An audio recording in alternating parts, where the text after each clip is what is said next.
Okay, this question is from OK Warthog 3389. Your question is, what's the self-talk? What should I be saying to myself when I'm playing on the field? And you're saying, the question is, what should I repeat? What's either a mantra or what am I saying to myself?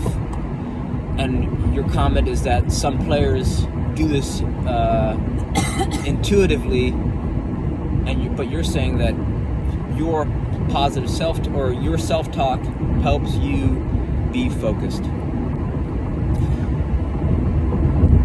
So I think that here's two things. The first is that it's important, right, to know if you've had a good day or a bad day. Who do you have to talk to? You have to talk to yourself, right? So self-talk can be helpful and important, right? It's good to be encouraging with yourself, and that's important. At the same time,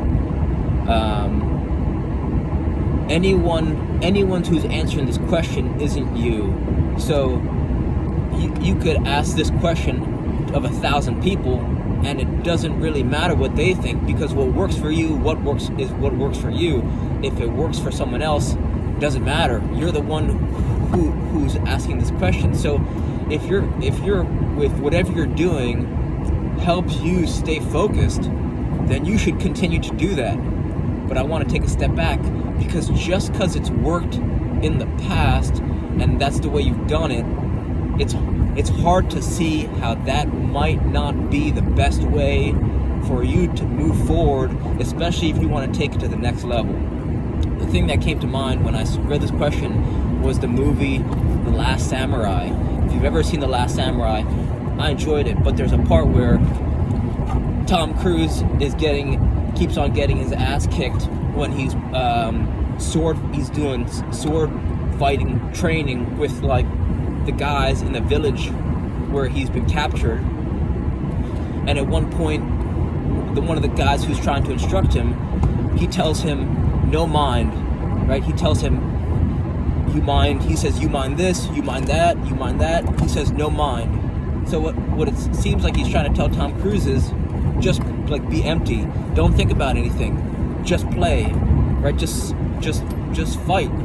And then when the movie goes on to say is, the next scene is him like getting into a state of super relaxation, and then like he doesn't beat his opponent, but he draws with him. And it's at that moment that like everyone, all the characters who are in that scene, they freeze, because it's like this white American like is competing with like a high level Japanese samurai.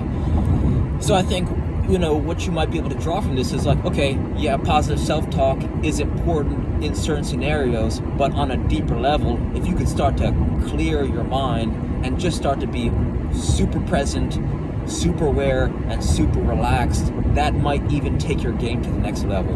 And the way that you could start to think about maybe doing that is work on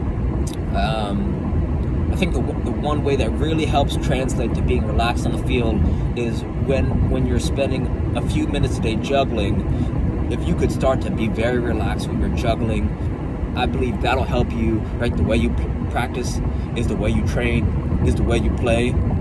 So I believe that if you have a juggling practice, having a super relaxed, almost meditative juggling practice will help you develop a relaxation during your training and during on-field play, especially if you get into high pressure or high intensity situations, right? High pressure situations.